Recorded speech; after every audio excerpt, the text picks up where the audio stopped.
We'd like to speak once again about the Zika virus and the current information on it and what we're doing and what people in the city and the state of New York should be doing to protect themselves and their neighbors. Zika has not been found in New York State as a mosquito-borne communicated illness. This is an illness that by mosquito transmission is primarily in the southern part of the country. And Dr. Zucker will explain the different types of mosquitoes and which one carries it and which one doesn't. But it is something that we want to make sure that we are prepared for, because we've been through enough of these situations where the information starts in one place and then the information migrates, and the best way to handle a crisis is to prevent it. And I feel very strongly a situation like this, the best course is always to get ahead of it. So that's exactly what we've been doing. We've been working on it for months. As the season is heating up, we are also increasing our efforts twofold. First, the Department of Health is going to work with every state agency to do what they need to do in that agency's portfolio to stem the possible spread of Zika, which would be stopping the proliferation of mosquitoes. So, for example, with the MTA, this morning there's a common occurrence in the MTA where you have standing puddles of water on the tracks. That could be a breeding ground for mosquitoes. We visited a state park which had also standing water puddling, and that could be a breeding ground for mosquitoes. And literally the Department of Health will go agency by agency, looking at their specific portfolio and making sure they're doing everything they should be doing. We also want homeowners to be diligent and homeowners to take action. The state will make available at no cost looks like a small donut, a insect repellent, a prevention larvicide that we will give to the homeowner. You drop it in standing water, and for 30 days it will kill or stop any mosquitoes from breeding in that water. Why is that important? Well, it's important for Zika, and beyond Zika, West Nile virus, and to the extent we have fewer mosquitoes around your home, it's a better experience in any event. The good news is this mosquito only travels about 200 yards from its birthplace, which is often standing water. So it's a circumference of 200 yards. And if you take care of your property and your surroundings, that greatly reduces the chance that you're going to get infected or bitten by these mosquitoes. So it's actually something that homeowners can make a real difference about.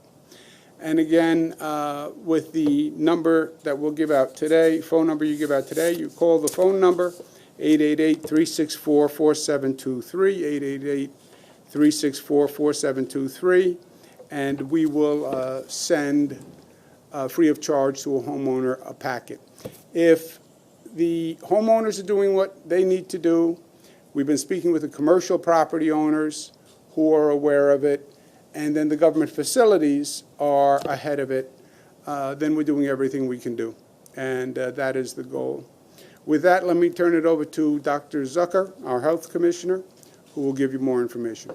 Thank you, Governor.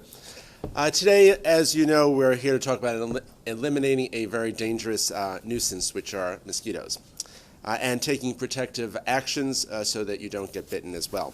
As I'm sure everyone knows, Zika has become a public health emergency of international concern. The virus is transmitted by the Aedes aegypti mosquito, and as we've heard, has been linked to microcephaly, which is a birth defect in babies. So just this week, it's been reported that Zika is being spread by mosquitoes in a neighborhood in Miami, Florida.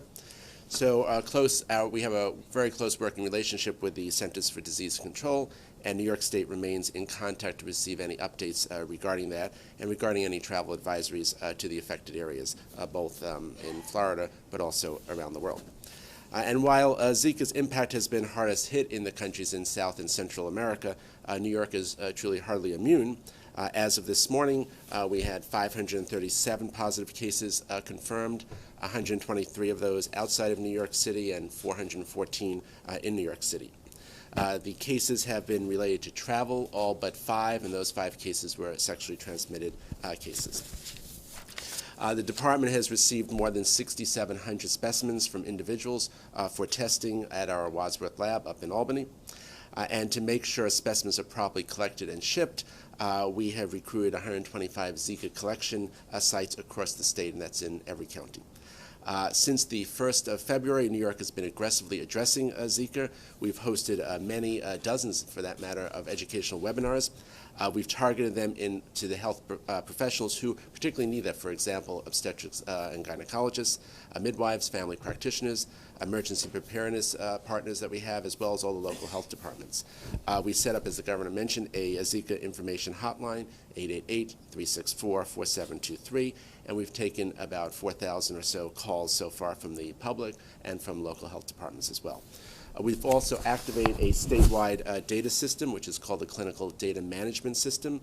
And what that does is it's used by the local health departments to evaluate individuals with potential exposure to Zika virus. And that will help facilitate their specimen collection for testing and activate what's necessary. And as I'm sure you recall, Governor Cuomo took the aggressive action in mid-March when he announced the state's 6-point Zika action plan. At that point, just to refresh your memories on this, it required that every county develop its own action plan, which included the measures for human disease surveillance and education regarding the risks of human exposure, the risks of mosquito-borne diseases, and mosquito mitigation efforts. And since then, we have reviewed all of the 58 local Zika action plans, including New York City, and approved them.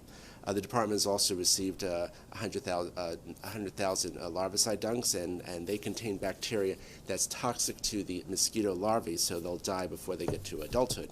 But it's not a chemical, and so it doesn't harm or hurt other wildlife, including those who have dogs or cats on their property. Each dunk will last, and here's a picture of the dunks that we have. So each dunk will last 30 days, and it can treat about 100 square feet of water. We have also been mailing the larvicide starter kits, these kits, to any resident, as the governor mentioned, who call the hotline. The dunks will come with the instructions right there about how to use them. And so far, we have distributed them to all those who have asked for them. We've been engaged in mosquito trapping, and we are continuing to do that. We are bringing on more staff to manage these traps as part of an enhanced mosquito collection surveillance in the downstate area, because, as we know, the downstate area is where the albopictus mosquito, which is the cousin of the mosquito that we're concerned about down in Florida and Central and South America, primarily has its habitat.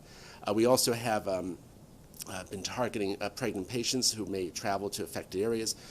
So let me tell you what's in the pregnancy kits that we have. So there's a Zika prevention kit for pregnant women. So in here are insect repellent. There are also condoms, larvicide, as well as educational material for all those who want to know more about Zika. And we've been offering these to the individuals at federal qualified health centers, but also to family planning programs, also to WIC programs, as well as the perinatal centers. In addition, the department is set up with the county's rapid response teams, especially in the downstate area. And these teams will be deployed as soon as there's a case of local transmission. And the most visible part of our six-step plan is the public awareness campaign, which started in May, and I'm sure you're all familiar with it because you've probably seen the digital media campaign we've done, as well as looked on the bus banners and the subway cars and the ferry signs to build public awareness. In a lot of ways, the key thing here is to emphasize the issues of safety and also the concerns that we have about pregnant women. The downstate campaign, which is focusing on mosquito awareness and habitat mitigation efforts, involves the issues of how to remove standing water. So all these measures taken together will help protect New Yorkers and from the potentially devastating effects of Zika. And I can't stress enough the fact that this is all about prevention. And as with many and pretty much most of our public health issues, prevention is key, and that's what we're doing here today. It is true that we are in the middle of a global epidemic regarding this, and yes, it is true that we still have more to learn about the virus. But here in New York, we are aggressively fighting back, and we're working hard to protect all the residents here. So I thank the governor, and I thank all of you for being here today on this. Thank you. We'll now hear from Tom Prendergast, who's the chairman and CEO of the MTA. Tom and Dr. Zucker and myself were in the visited a train station today to talk about this issue. But let me turn it over to Tom Prendergast. Mosquito-borne viruses that have been a concern to the MTA since the West Nile virus over 10 years ago. With the increased and heightened sensitivity with the Zika virus, it's important, like the governor and Dr. Zucker said, that we take preventative measures to be able to deal with that potential threat. 6 million people use the subway on a daily basis, and they use our stations. And the tunnel system does see regular water, 13 million gallons of water a day. If the water is moving, goes down drains, and pumped out of the system, it's not a problem. So the first action we need to take from a preventative nature is to make sure there is no standing or pooled water. So we're redoubling our efforts to make sure drains are clear in the track trough areas so water can drain, in the station vent bay so water can drain as well. If we get standing water, we'll deploy resources to be able to clear those drains and get them done. And with the protocol that was established by Dr. Zucker in terms of we have a contractor on board who can apply a larvicide to those locations where we have standing water. So the primary action being taken is prevention in the way of making sure water flows through the system and doesn't stand, and that where it does pool, that we apply the larvicide to be able to control the population growth of the mosquitoes. Great. Thank you very much. Questions? Governor, can you comment on the resignation of Bratton that's just happened now as we're going through events for today? Obviously, there's been a lot of high-profile people leaving the Boston administration. I wonder if you can speculate and have any insight on that. On Commissioner Bratton's leaving on a personal level, Zach, I was surprised and sad, frankly. I know him a long time. He is a great public servant, great police commissioner. And he brought credibility to the position as well as competence. And policing in New York City is probably the single most important function for the city administration. So he did a great job, and people believe that he did a great job. And both of those are important. We've been blessed in this city when you think we had Commissioner Bratton, we had Commissioner Ray Kelly.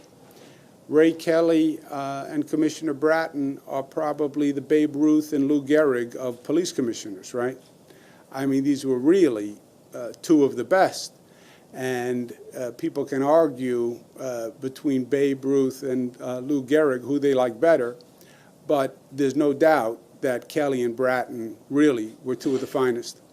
And as such, they are irreplaceable because they walked in the door with tremendous credibility.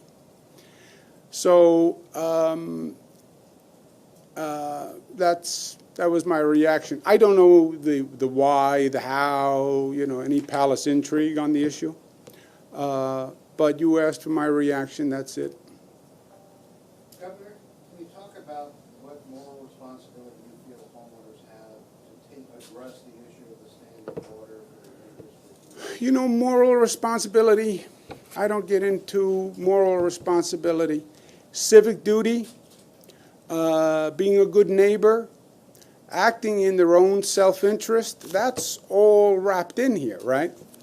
If you put Zika virus aside, you put West Nile virus aside, you don't want to get bitten by mosquitoes, right? That's a sort of the one in this changing world that has stayed true now for 100 years.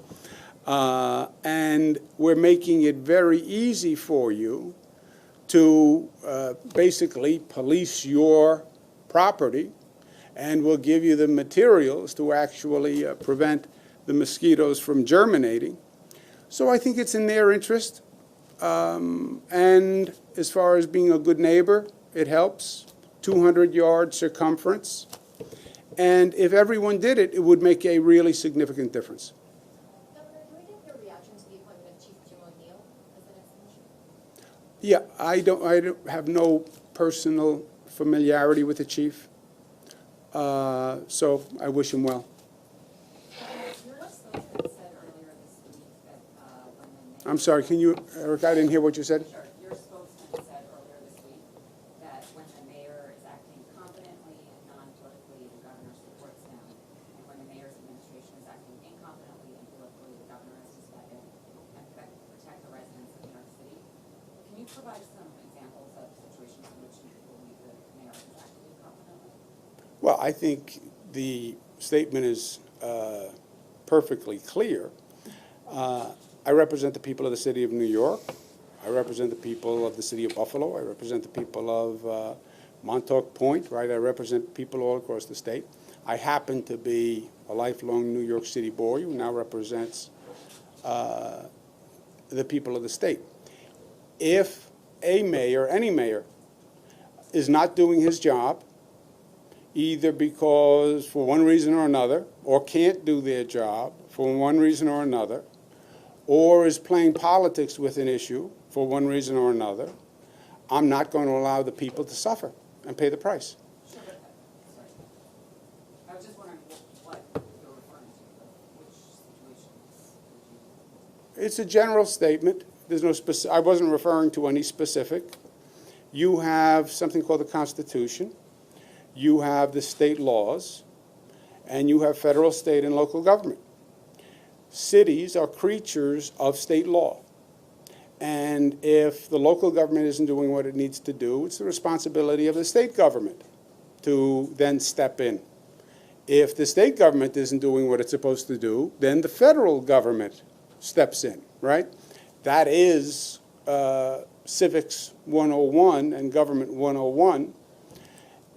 And that's what my statement was all about. It's what is the role of the governor? Run the whole state.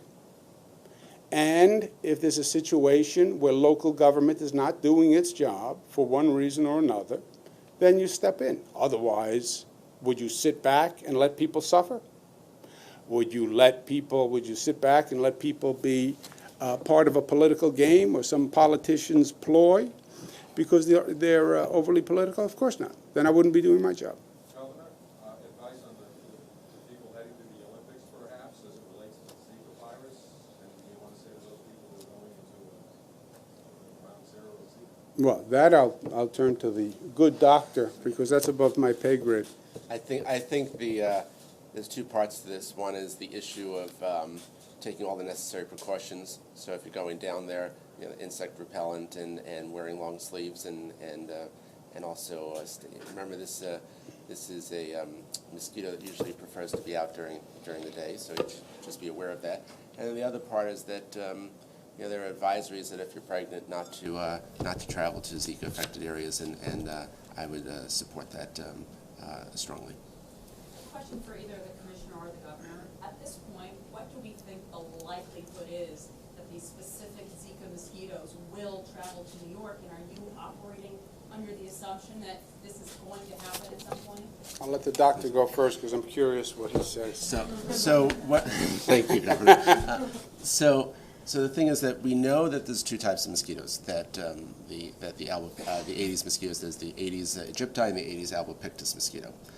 There is no data to show that the albopictus mosquito transmits Zika. It's sort of like the cousin of the Aegypti mosquito. We're taking all the necessary precautions to be ahead of the game, and that's why we've done what we did today and what we've been doing for the last X number of months. There isn't these. The data shows that the Aegypti mosquito is in the southern area, and the albopictus mosquito a little bit further north, and it's into the city, the albopictus mosquito. But we have not had, having looked at thousands and thousands of mosquitoes, any albopictus mosquito that carries Zika. But how did the mosquito get to Miami? How does it travel? But, well, the different areas have different types of mosquitoes that are sort of inhabit that area. So the Egyptine mosquito is in that area, and the Egyptine mosquito is the one that transmits the Zika virus. The Egyptine mosquito is not in the New York area, and so therefore the only one that is in the area is its cousin, and we have not seen that cousin can actually transmit it. So it would have to be that the albopictus mosquito transmits it, and then we'd be concerned. But because we want to be proactive on this, we're taking precautions just in case that would ever happen. Okay, now that was the scientific professional doctor's answer. Here is the inverse of that. I'm worried about the cousin. The doctor is exactly right. The Egyptine mosquito is the one that predominantly carries the virus. It is predominantly down south. However, I believe due diligence, responsible leadership says, take every precaution you need to take now, just in case that Egyptine mosquito gets on an airplane and with his girlfriend, and they fly to New York, and they make a new family of Egyptine mosquitoes, or the cousin, who now is the innocent cousin, actually isn't so innocent, and that mosquito can also carry it. So we want to make sure that we are prepared and that we are ahead of it. We say all the time in terms of crisis intervention and dealing with a crisis, you always want to be in front of it rather than behind. But kidding aside, can that Egyptine mosquito migrate north? Can you take it with you in your luggage on a plane and bring it to New York? Is that? We have not found it. When the doctor says we are testing just for that point. And we have been testing all throughout the state, thousands and thousands and thousands of tests, and we found none. Governor, as you know, there's great interest in this Pokemon craze. I understand that you took some executive action. If you just talk a little bit about that, and why that needs to be done immediately, not originally from legislation. Well, the Pokemon is a great game, apparently, and it's got a great following. I don't play a lot of Pokemon. I have my own version, but that's a different story. But it's attracted all sorts of attention, and it seems innocent and fun, and it's a game. Yeah, there are people out there. I can tell you, as having been a former district attorney, assistant district attorney, former attorney general, there are people who will seize on every opportunity to exploit a vulnerability. And there are people who are predators, and there are people who are sexual predators. And you look at the Pokemon game, you say, oh, how much fun this is. A sexual predator could look at this Pokemon game and say, what a great way to get kids to come to my house. What a great way to get kids to come to the park next door. And I will guarantee you there are sexual predators who have had that thought. We have enough experience dealing with them that we know they are looking for vehicles of transmission, if you will, or connectivity to young people. And this could be just that. And that's why we put out the notices that we did. And I'm sure the company is going to be cooperative. But people could take a game as seemingly innocent as Pokemon and actually use it to lure children. All right, guys, last question. A question for the Commissioner. Dr. Frieden from the CDC said that they're finding that some of the mosquitoes are actually resistant to these insecticides that they're using. In fact, some of the folks in Florida are saying that that the chemicals that they're using to kill the Egyptine mosquitoes, they're not very effective. Do you know if we're using the same chemicals here? Are you talking to them about how effective or ineffective? We are speaking with the CDC, as I mentioned. The larvicides that we're using are very effective against the albopictus that we are monitoring for, and the other data we will follow up. How much does this program cost? The prevention program? We've tied, this is tied into what the department does is always looking at all issues of prevention. So this is tied into our overall prevention initiatives that we have. So it's hard to tease out an amount. The team that's out there is always monitoring for things we always monitor, even for West Nile virus. So this is just an extrapolation of it, but it's more aggressive. There's no special allocation, though, in the budget. It's within the existing health budget, so it's not an extraordinary cost. What kind of pesticides being used to treat the areas here in the city? And does it pose any danger to humans or Right. pets? So the larvicide is actually a bacteria, and the bacteria ends up killing the mosquito in its development, and it doesn't cause any harm to animals. Some of the other areas in the cities have been some pesticide being used or not? With the larvicides, the sprays, I'm not speaking towards the sprays, but and I'm not aware. All sprays are really checked to be sure that they're safe. Are you guys gonna This is different than the spray this is- pesticide. The spray pesticide program is a different program. These are literally these dunks that go into standing water and treat just that water to stop the gestation of any mosquitoes. Are you guys doing the same thing for like the buses, the LARR being preventative in that regard? Yes, exactly, agency by agency. So whatever that agency does, the Department of Health is working with them to go through what they do, find areas where the mosquitoes may be breeding in that context and address it. Just to quickly touch on the LIRR, any updates on when it's ever going to get better? You say that with a note of cynicism, my dear. I just talked to you 2 weeks ago about it, and we were real hopeful of getting it better. I was just stuck on it this weekend, so I'm an optimist. I'm trying to be too. You should be. Thomas? Someone knew it was going to come my way. It was a matter of if, or a matter of when. Someone who's run the railroad for 5 years, know very well its operational problems, things that are beyond its control, lightning strikes, storms, floods. Maybe the public has some sympathy for those, but self-inflicted wounds and inability to respond quickly are ones we really have to focus on. And then do whatever we can when those other factors occur to mitigate them. Because it does wear on people thin. The first half of this year, the performance was relatively well, but in a relatively short period of time, 5 or 6 weeks, it's had a repetitive series of incidents. We live by a mantra: you're only as good as your last snowstorm, you're only as good as your last rush hour. And that's something that's held near and dear not only to the management, but the customers as well. So we got to redouble our efforts on those self-inflicted wounds. And for the ones that are caused by other parties or by acts of God, we've got to mitigate and respond faster.